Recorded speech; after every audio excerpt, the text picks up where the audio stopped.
दूसरे जन्म की इस कहानी को दूसरी कहानियों पर फौकियत हासिल है, क्योंकि इस कहानी में इसरार व तजस्सुस भी है और साइंस व कुरान पर बहस भी।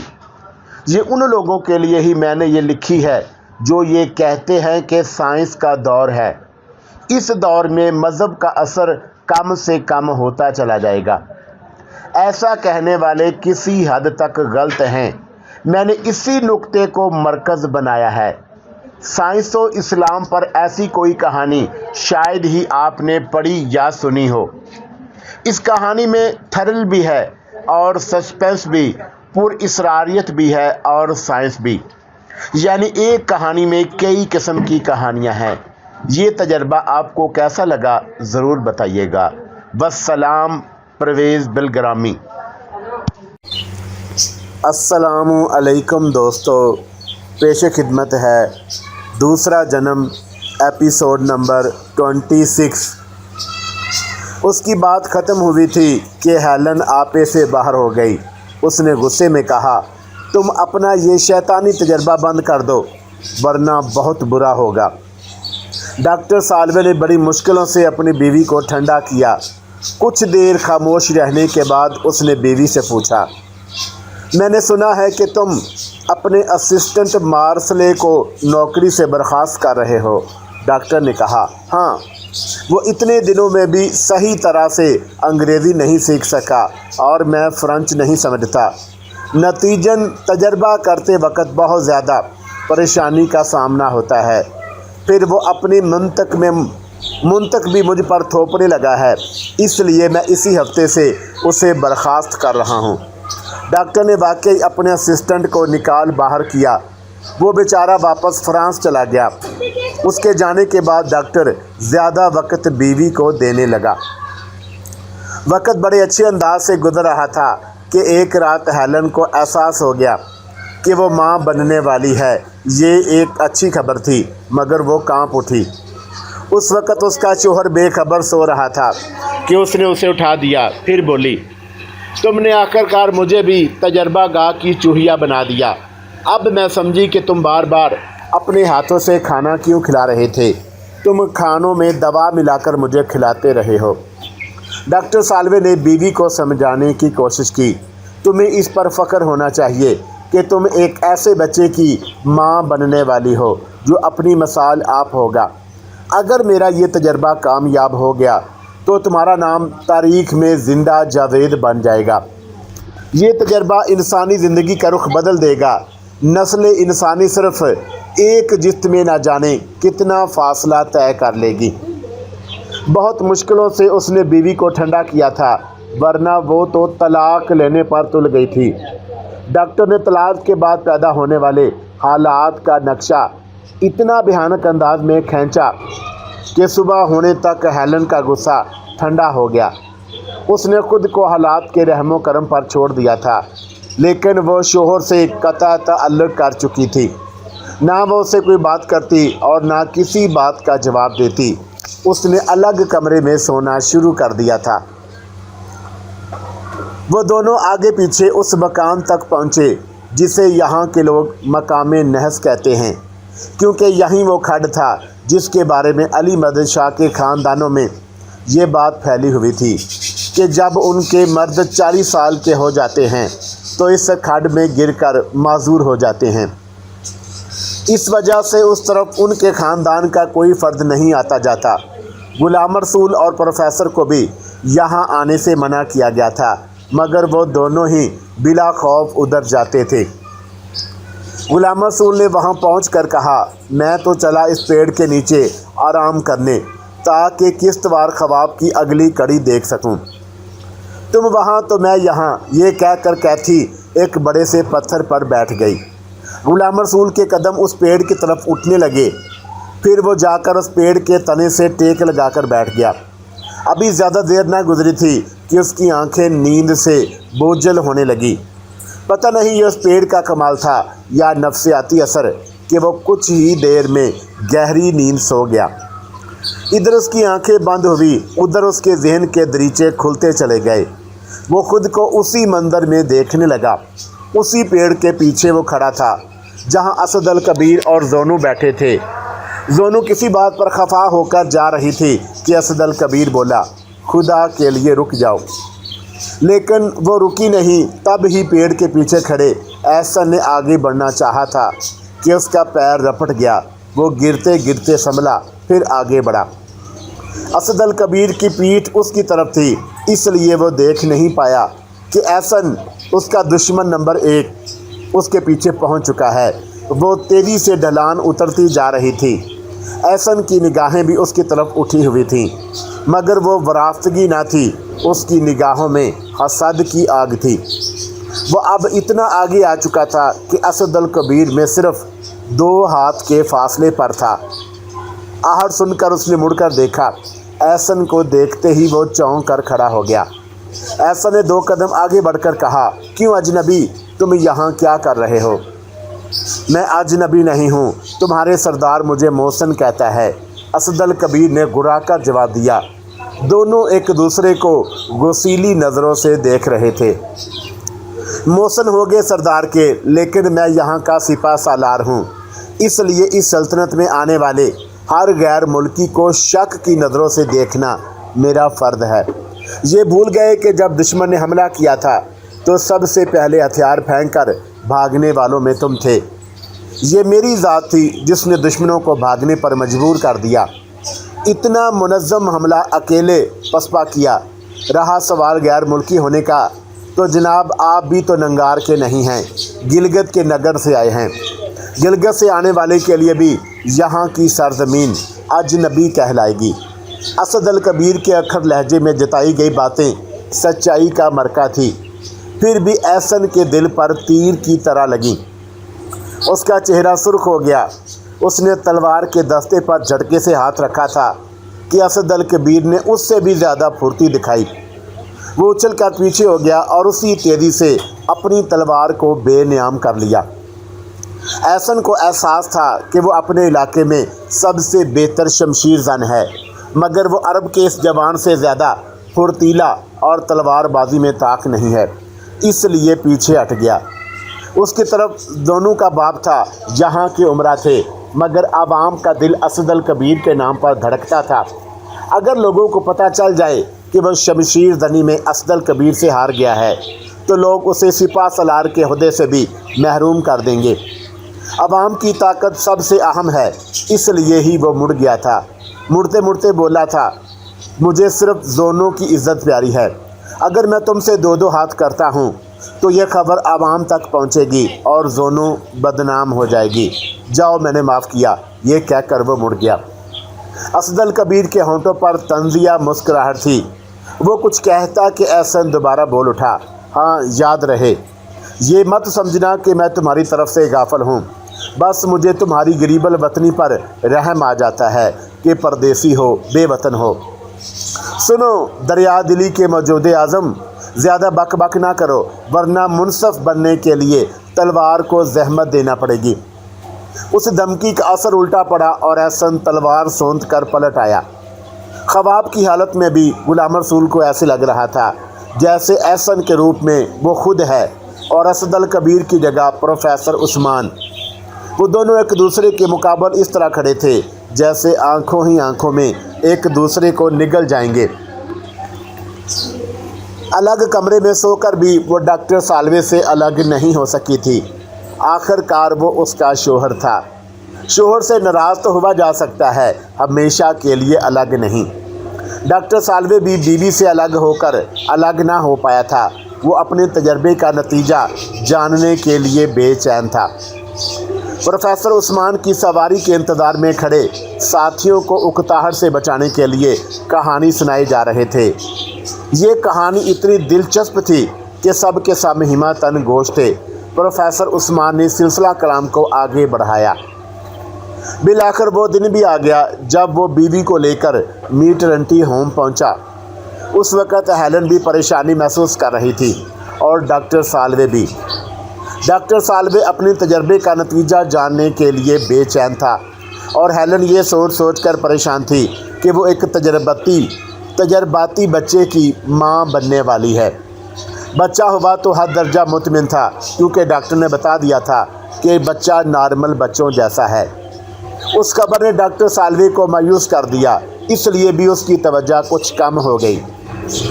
बच्चे के लिए नर्सरी हाउस ऊपर की मंजिल में बनाया गया था, वहीं बच्चे के साथ हेलन रहती। इस तरह उसका राब्ता डॉक्टर साल्वे से तकरीबन टूट गया था। डॉक्टर साल्वे ने कई बार सोचा कि वो जाकर बच्चे को देखे, मगर हेलन ने मना कर दिया। हर बार वो कहती कि बच्चा सो रहा है, परेशान होगा। इसी तरह तकरीबन 8 माह गुजर गए। एक रोज़ डॉक्टर साल्वे हद से ज़्यादा ज़िद करने लगा। वो देखना चाहता था कि हेलन क्यों उसे रोकना चाह रही है। उसे शक होने लगा था कि कहीं उसका तजर्बा कामयाब तो नहीं हो गया, जिसे हेलन दानिस्ता छुपा रही है। उसका ख्याल आते ही वो ज़बरदस्ती ऊपर जाने की कोशिश करने लगा। हेलन ने रोकने की बहुत कोशिश की, मगर वो ऊपर पहुंच गया। बच्चा पालने में लेटा था। आहट पर चौंक कर उसे देखने लगा। डॉक्टर साल्वे को हैरत का शदीद झटका लगा, क्योंकि बच्चे की आंखों में खौफ था और वो डॉक्टर को देखकर बुरी तरह खौफजदा हो गया था। लेकिन जैसे ही उसकी नज़र हेलन पर पड़ी, वो पुरसकून हो गया। हेलन उसे उठाने के लिए आगे बढ़ी तो 8 महीने के बच्चे ने फर फर बोलना शुरू कर दिया। उसे बोलते देखकर डॉक्टर साल्वे खुश हुआ था। उसने खुलियों पर जो तजर्बा किया था वो कामयाब रहा था। DNA ने काम करना शुरू कर दिया था। बच्चा फर फर बोलने में कम से कम 2.5 साल लेता है, मगर ये बच्चा सिर्फ 8 महीने में रवानी से बोल रहा था। उसके यही मानी थे कि उसका तजर्बा कामयाब था। DNA कोड खुल चुका था, माँ बाप का तजर्बा उसमें आ चुका था। लेकिन जब उसने अल्फाज पर गौर किया तो सर पकड़ कर बैठ गया, क्योंकि बच्चा इंग्लिश की बजाय फ्रेंच बोल रहा था। प्रोफेसर की कहानी ख़त्म होते ही अहमद और अली ने कहका लगाकर हंसना शुरू कर दिया। बेचारा डॉक्टर अहमद बोला।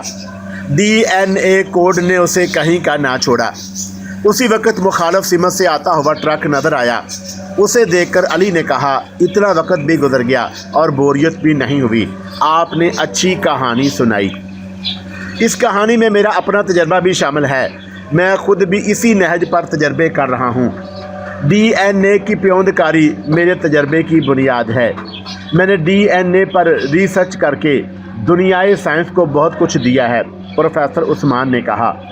अहमद ट्रक रोक चुका था और सबको बैठने के लिए कह रहा था।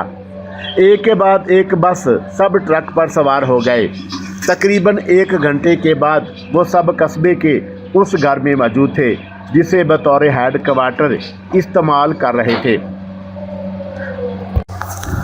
ऐसा करते हैं कि आज रात आराम करते हैं, फिर कल सुबह कंट्रोल लाइन की तरफ चल देंगे, ताकि शाम में अपनी सरजमीन पर पहुंच जाएं। अली ने प्रोफेसर को देखकर कहा, ये क्या बात हुई? आखिर हमें भी तो कुछ वक्त दें।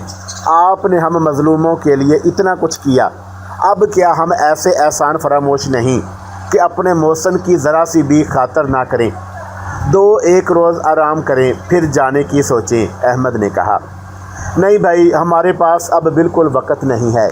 वहाँ मेरे साथी परेशान हो रहे होंगे। आखिर हम गए तो गए कहाँ? फिर कुछ अधूरे तजर्बे हैं जिन्हें पूरा करना भी ज़रूरी है, प्रोफेसर उस्मान ने कहा।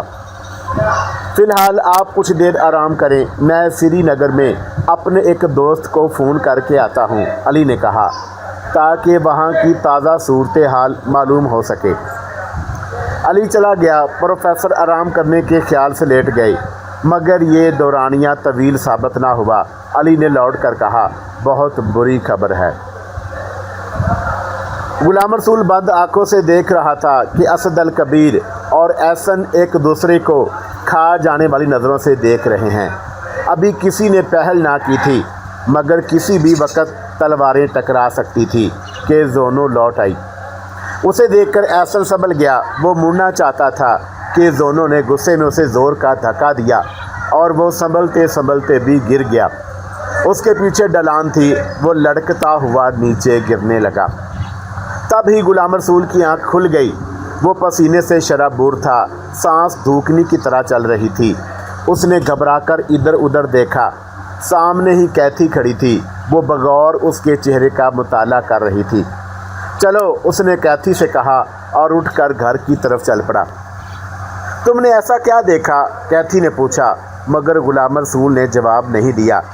हवेली में पहुंचकर उसने कैथी से कहा, चलो आबज़ो रेज़ी ट्रे भी चलते हैं। कैथी समझ गई कि वह बातों का रुख बदलना चाहता है, इसलिए खामोशी से ऊपर आई और दूरबीन से आंख लगाकर बोली, ये क्या है? हर तरफ सफ़ेद धुंध है।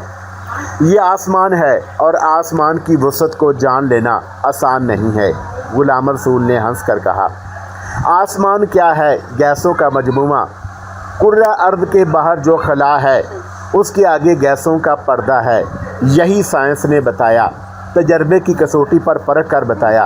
कैथी जवाब में बोली, साइंस ने ये बात आज कही है, जबकि कुरान अल हकीम ने ये बात 1400 साल पहले कह दी थी।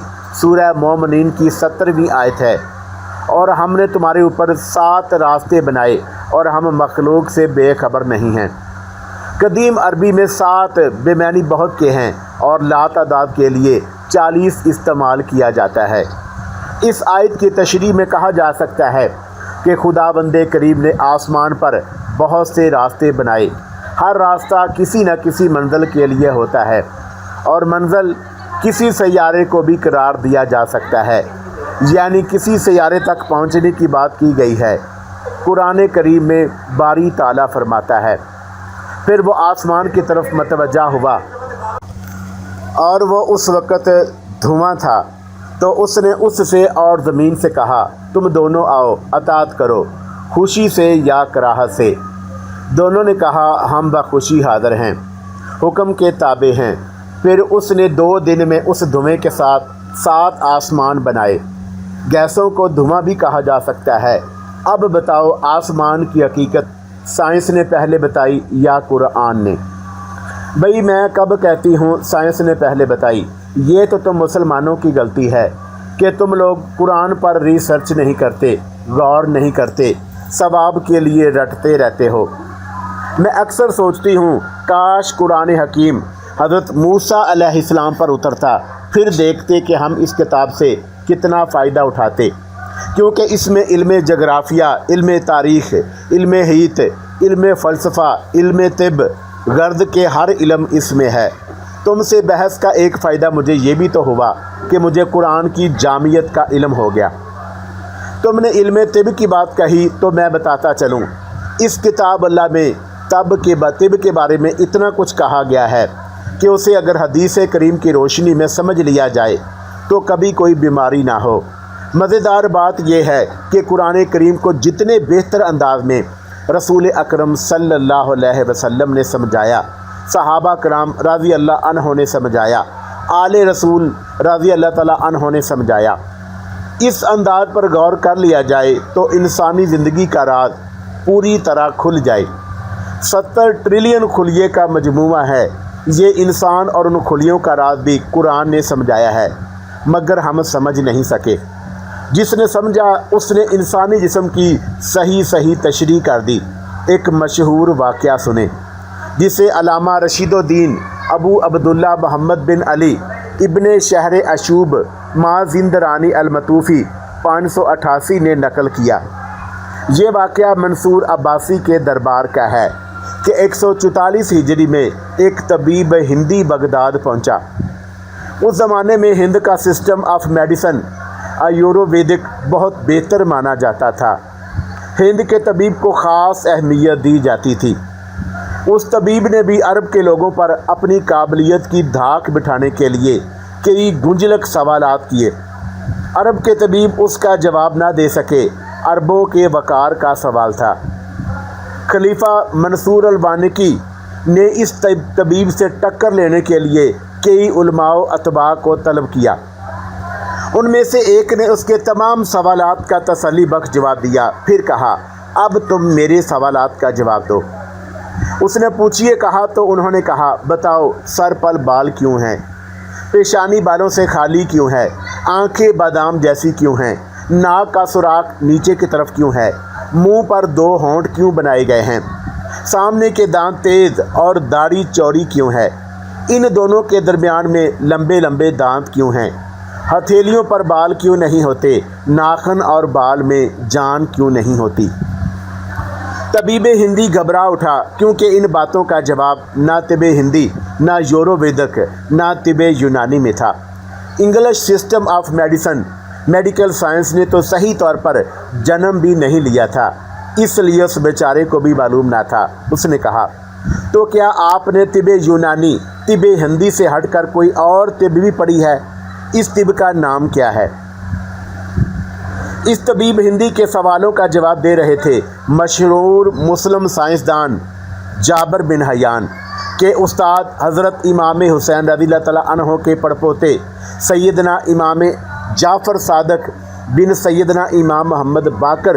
انہوں نے کہا، ہم اہل بیت رسول اللہ صلی اللہ علیہ وسلم کے پاس خدا نے اتنا علم دے رکھا تھا کہ وہ شہر علم کہلائے۔ وہی علم مجھ تک پہنچا ہے جس میں انسانی کو خلق کرنے والے سے زیادہ اندرونی حالات کون بیان کر سکتا ہے۔ سنو طبیب ہندی، بال سر پر اس لیے ہیں کہ اللہ تعالیٰ نے کاسا سر میں دماغ کو ایسے رکھا جیسے پھولوں کے زیرہ کی حفاظت کے لیے پھولوں کی پنکھڑیاں ہوتی ہیں۔ اتنی قیمتی اور نازک شے کی حفاظت کے لیے انتظامات بھی اعلیٰ رکھے ہیں۔ سانس، ہوا دماغ کو غسل دے کر کثیف ہو جاتی ہے، اسے باہر نکلنا ضروری ہے۔ اس کے مخرج کے ہزاروں راستے بنا دیے ہیں، جسم میں بخارات سے نکلتے ہیں، جبکہ چکنائی تیل بآسانی اندر جا کر دماغ کو کوا کرتی ہے۔ اس طرح گرمی اور سردی سے دماغ محفوظ رہتا ہے ان مخرج کی حفاظت کے لیے، تاکہ چکنائی کے اثر کے علاوہ کوئی اور چیز اندر نہ چلی جائے۔ اس لیے ہی بال پیدا کیے ہیں۔ پیشانی پر بال اس لیے نہیں ہوتے کہ پیشانی آنکھوں کا چھبا ہے، نور اس سے ٹکرا کر ضروری حصے کو پتلی تک پہنچاتا ہے۔ اگر وہاں بال ہوتے تو نور سیدھا آنکھوں میں جاتا اور آنکھیں بچپن میں ہی ناکارہ ہو جاتی۔ پیشانی پر خطوط اور اس کے لیے ہیں کہ سر کا پسینہ آنکھوں میں نہ گرے۔ پسینے کی بوند خطوط میں اس طرح جمع ہو جاتی ہے جیسے بارش کا پانی گڑھوں میں جمع ہو جاتا ہے۔ پلکیں آنکھوں پر اس لیے بنائی گئی ہیں کہ ضرورت کے مطابق ہی نور آنکھوں تک پہنچے۔ اضافی روشنی کو پلکیں روک دیتی ہیں۔ تم نے دیکھا ہوگا انسان جب بلندی سے صرف دیکھتا ہے تو آنکھوں پر ہتھیلی کا چھجا بنا لیتا ہے تاکہ صاف نظر آ سکے۔ ناک کو آنکھوں کے درمیان اس لیے بنایا ہے کہ روشنی ایک مخصوص خط زاویہ پر سفر کرتی ہے، وہ دونوں آنکھوں میں تقسیم ہو کر پہنچے۔ زیادہ روشنی میں سے کچھ پیشانی جذب کرتی ہے، کچھ پلکیں اور باقی کو ناک کا اوپری حصہ، اور وہ برابر حصوں میں بآسانی تقسیم ہو جاتی ہے۔ آنکھیں بادامی اس لیے ہیں کہ ان کی حفاظت کے لیے اللہ تعالیٰ نے خاص پانی بنایا ہے جو اندرونی حصوں کو دھو کر بآسانی باہر نکل سکے اور وہ آسانی سے اندر چلی جائے۔ ناک کا سوراخ نیچے کی طرف اس لیے ہے کہ دماغ کی رطوبات آسانی سے بہہ کر نکل سکیں۔ اگر اوپر ہوتا تو یہ بات نہ ہوتی اور بو کبھی دماغ تک صحیح طور پر پہنچ نہ پاتی۔ ہونٹ لچیلے اس لیے ہیں کہ منہ میں ڈالی گئی چیز منہ میں ہی رہے اور باہر نہ نکل آئے، اور حلق سے نکلنے والی جھٹکے دار آواز کو صحیح شکل دی جا سکے۔ گلے دانت اس لیے تیز ہیں کہ انہیں کترنے کا کام ملا ہے، جبکہ داڑھی کو پسینے چبانے، لمبے دانت دونوں کے استحکام کے لیے ہیں، جس طرح مکان کی مضبوطی کے لیے ستون ہوتے ہیں۔ غلام رسول مزید باتیں بتاتا کہ آبرو روٹری کے دروازے پر دستک ہوئی اور باورچی نے باہر ہی سے کہا، صاحب جی کچھ لوگ آئے ہیں، بڑے غصے میں ہیں، انہیں بٹھاؤ، میں آ رہا ہوں۔ یہ کہہ کر وہ دوربین کو پیچھے کرنے کے لیے ہیل گھمانے لگا۔ بھاری بھرکم دوربین آہستہ آہستہ چھوٹی ہونے لگی، پھر اسے بند کر کے اس نے کیتھی سے کہا، چلو نیچے چلتے ہیں۔ جب وہ نیچے ڈرائنگ روم میں پہنچا تو وہاں گاؤں کے سرکردہ افراد بیٹھے ہوئے تھے، ماں سوائے علی مدد شاہ کے دادا۔ غلام رسول کو دیکھتے ہی ان میں سے ایک نے تقریباً چیختی ہوئی آواز میں کہا، صاحب جی آپ لوگوں کو یہ گاؤں چھوڑنا پڑے گا۔ مگر کیوں؟ ایسی کیا بات ہو گئی؟ غلام رسول کے لہجے میں حیرت تھی۔ بات یہ ہے کہ ہم لوگ اب تک نہایت پرسکون زندگی گزار رہے تھے، باہر کا کوئی آدمی ادھر نہیں آتا تھا اور نہ کوئی پر اسرار بات رونما ہوتی تھی۔ اب ایسی کون سی بات ہو گئی؟ غلام رسول نے پرتجسس لہجے میں پوچھا۔ علی مدد شاہ پر پھر سے دورہ پڑنے لگا ہے۔ اس کی رٹ ہے کہ آپ لوگوں کو گاؤں سے باہر نکال دیا جائے۔ اگر اس دشمنی کی کوئی وجہ ہوگی یہ تو آپ ہی بتا سکتے ہیں۔ ہمیں تو ابھی آپ ہی کی زبانی پتہ چلا، ورنہ ہم تو اس کا انسانیت کے ناطے علاج کر رہے تھے، کیونکہ اس کی بیماری بڑی پیچیدہ ہے۔ اسے بیماری شماری کچھ نہیں، وہ عذاب گزیدہ ہے۔ عذاب آخرت کے لیے ہے نا کہ اس دنیا کے لیے جہالت کی وجہ سے بیماری کو عذاب کا نام دینا بھی گناہ ہے۔ غلام رسول نے انہیں سمجھانے کی کوشش کی۔ یہ کیسی بیماری ہے کہ عمر کے ایک مخصوص حصے میں پہنچ کر اس خاندان کا ہر آدمی ایک مخصوص کھائی میں گر کر ہاتھ پیر تڑوا لیتا ہے؟ یہ کیسی بیماری ہے کہ ایک بچہ 100 سال پہلے کے ایک شخص کی نجی باتیں فر بتانے لگتا ہے؟ بیماری کی کتنی قسمیں ہوتی ہیں ابھی آپ کو کیا معلوم؟ یہ جو انسانی جسم ہے نا، یہ اسراریت کی بہت بڑی دنیا ہے۔ ہم کچھ نہیں جانتے، یہ موٹی موٹی باتیں ہماری سمجھ میں نہیں آتی ہیں۔ آپ ابھی علی مدد شاہ کے ہاں چلیں، اگر اسے کوئی بیماری ہے تو علاج کر دیں، ورنہ گاؤں چھوڑ کر چل دیں، ایک دوسرے شخص نے کہا، اور باقی لوگوں نے بھی تائیدی انداز میں دیکھا۔